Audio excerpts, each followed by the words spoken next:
kalau lu udah bosan sama yang Foxy atau Serena gitu. Apalagi nih hybrid. Ini menjadi pesaing kalau di Indonesia tuh kayak Toyota Foxy sama Nissan Serena.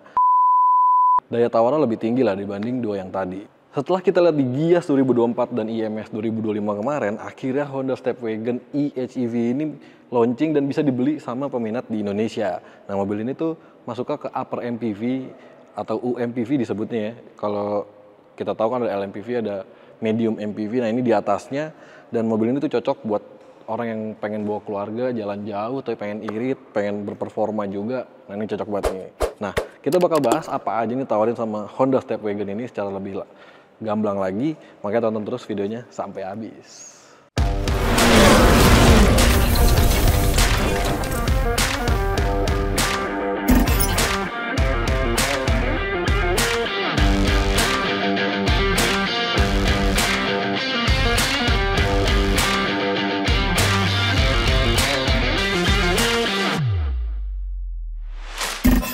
Nah, kalau kita lihat desainnya secara keseluruhan, si Honda Stepwagon e-HEV ini sebenarnya desainnya boxy banget, MPV Jepang banget gitu ya. Dan ini menjadi pesaing kalau di Indonesia tuh kayak Toyota Foxy sama Nissan Serena. Nah, kalau dari wajahnya kita lihat dia punya grill yang bentuknya horizontal nih. Dia nggak ada kisi-kisi yang gede, kecil-kecil semua, tapi banyak. Dan di tengahnya ada logo Honda yang dikasih clear biru. Itu tandanya mobil ini udah ada elektrifikasinya, karena emang hybrid ya, jadi ada baterai, ada motor listrik segala macam. Lampunya dia LED semua dan di sini ada lampu DRL yang kalau kita nyalain sen dia jadi sen yang sekuensial gitu. Di bawah ada bumper yang minimalis dan ini bolong-bolong juga kisi-kisi buat ngasih pendinginan ke area mesin. Yuk kita lihat di sampingnya yuk. Nah, kelihatan kan desain boxinya dari samping, jadi bener-bener boxy banget dan dia ini pakai warnanya itu yang merah marun, jadi hero colornya itu merah marun, tapi ada pilihan warna lain yang dikasih sama Honda. Dan kalau lihat desainnya sampingnya itu bener-bener nggak ada yang gimana-gimana ya, jelas karena ini MPV boxy dan kelihatan banget tuas handle pintunya itu nonjol gitu, nggak masuk ke dalam, nggak dibuat lebih seamless lagi. Dan pintu sampingnya ini udah elektrik, jadi tinggal ditarik gini aja dia udah kebuka secara otomatis dan nutupnya juga sama, tinggal ditarik aja dia nutup secara otomatis. Buat kaki-kaki dia pakai pelek 16 inci dan warnanya full hitam begini. Oh, tapi dia dual tone nih, jadi ada yang sedikit abu-abu, ada yang hitam. Jadi dual tone-nya tuh agak nggak kelihatan gitu dibandingin dual tone pada umumnya yang pakai silver sama hitam. Udah itu aja di samping, kita lihat di belakang gitu. Nah, ini di bagian belakangnya bisa lihat dia udah ada roof spoiler ya. Jadi kesannya walaupun MPV boxy family banget, tapi dia juga pengen kelihatan agak racing, agak sporty gitu.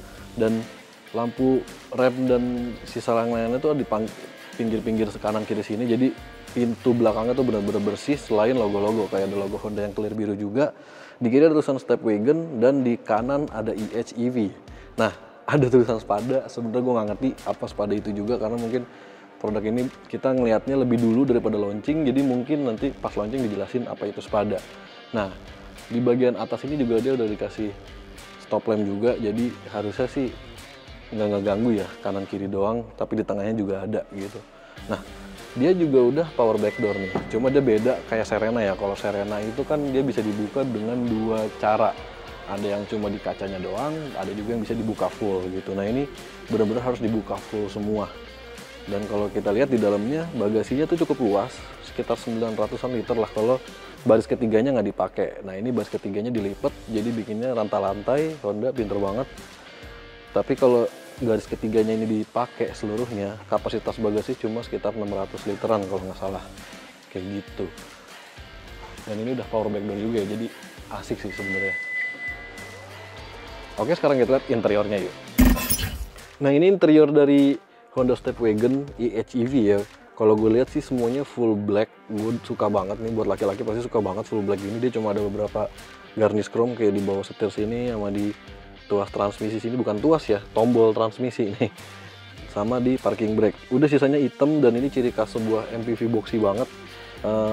Konsol tengahnya tuh dibuat minimalis, bahkan ini cenderung rendah yang bikin kita keluar ke belakang tuh lebih gampang gitu ya buat penumpang. Terus visibilitasnya tuh juga bener-bener luas. Dia walaupun pilar A-nya cukup besar tapi dia dikasih celah lagi di sini. Jadi bikin kita tuh kalau mau belok tuh lebih gampang juga karena emang hidungnya ini cukup maju ke depan. Jadi kita ngerasain ban depannya juga masih jauh nih. Nah, buat di fiturnya di sini kita udah kasih 10,2 inci MID, jadi banyak buat informasi di sini. Dan buat entertainment unitnya dia 8 inci. Agak kebanting ya, 10 ke 8 inci ini kecil banget. Padahal mobilnya gede gitu ya. Dan semuanya masih tombol fisik di sini, nggak pakai panel-panel kayak mobil Cina. Cuma ya yang gue nggak suka panel transmisinya ini pasti malah pakai tombol gitu, bukan pakai yang di tuas aja gitu. Kayak ngurangin rasa sportinya gitu. Di bawah ada beberapa penyimpanan dan ada USB A sama USB C, tambah ada power outlet satu lagi nih. Sisanya sih oke-oke aja. Dia masih ada buat kacamata di sini, tapi nggak ada panoramic sunroofnya. Nah, ini di kabin belakang di baris kedua lah tepatnya dari Honda Stepwagon. Biar lebih enak lagi duduk ya, nggak tegak banget. Ini sih cukup spesies ya, cukup lega. Kita masih bisa selonjoran ke depan kakinya, dan ini setelan gue nyetir tadi dengan tinggi gue 170 cm kurang lebih, ini jauh banget sama headroomnya ini, kakinya juga lega. Ya jelas saja MPV boxy ya, mengasih kelegaan kabin yang maksimal, dan ada beberapa fitur yang bisa lu manfaatin di sini. Kayak tadi buat nutup pintunya tuh, kalau lagi kebuka kan dia bakal di belakang banget, kita nggak usah jangkau ke sini, tapi di pilar B ini ada tombol buat buka atau tutup pintunya. Nah, di sini ada kantong, ada USB Type C di masing-masing jok depan ya, jadi kita bisa ngecas di sini, dan udah disediain meja juga cuy. Ada 2 cup holder di sini, tapi kayak mejanya kekecilan ya kalau buat naruh laptop, dan ini agak lembek banget, takutnya bawa laptop gabruk lagi. Sementara buat joknya masih gitu aja, nggak ada yang istimewa gimana-gimana, bahkan sampai pengaturannya masih mekanis semua. Cuma emang dia udah bisa geser kanan kiri, maju mundur kayak gitu-gitu, bisa disesuaikan sama kebutuhan lo. Ada armrestnya juga. Iya, gitu deh Honda. Armrestnya ngambil ke bawah tadi ya. Tapi ini enggak. Tadi kok ada yang ke bawah. Oh, buat pengunci kali ya. Iya. Oke sih armrestnya ternyata. Udah gitu aja. Sisanya belakang yang gue bilang tadi, ini lagi di rata lantai. Kalau dinaikin baris ketiganya ternyata bukan 600, sorry tadi gue bilang 600, tapi 300-an liter gitu. Nah, selain beberapa hal yang gue sebutin tadi, soal fitur keamanan juga diutamain sama Honda. Jadi dia udah ABS, EBD gitu ya. Ada 6 airbag juga, dan fitur Honda Sensing-nya itu juga cukup banyak, dari cruise control yang bisa adaptif sampai low speed sekalipun. Terus bisa ada lane keeping assist gitu, ada peringatan kalau mobil depan gerak, dan masih banyak lagi. Kita lihat mesinnya ya. Nah, ini tampilan dari mesin Honda Stepwagon EHEV. Dia pakai mesin 2000 cc DOHC yang udah digabung dengan motor listrik ya. Jadi dia hybrid, dan motor listriknya sendiri bisa menghasilkan tenaga sampai 184 PS dan 315 Nm. Kalau mesin bensinnya dia bisa sampai 143 PS dan torsinya 175 Nm. Tenaga itu disalurin ke roda pakai transmisi eCVT. Jadi dia udah CVT yang diprogram secara elektronik ya, dan tangkinya sampai 52 liter. Jadi cukup besar, dan harusnya sih ini bisa irit banget walaupun 2000 cc ya, dan bisa menjangkau jarak yang lebih jauh dalam satu kali pengisian bensin full gitu. Nah, itu dia yang bisa kita bahas dari si Honda Stepwagon EHEV ini.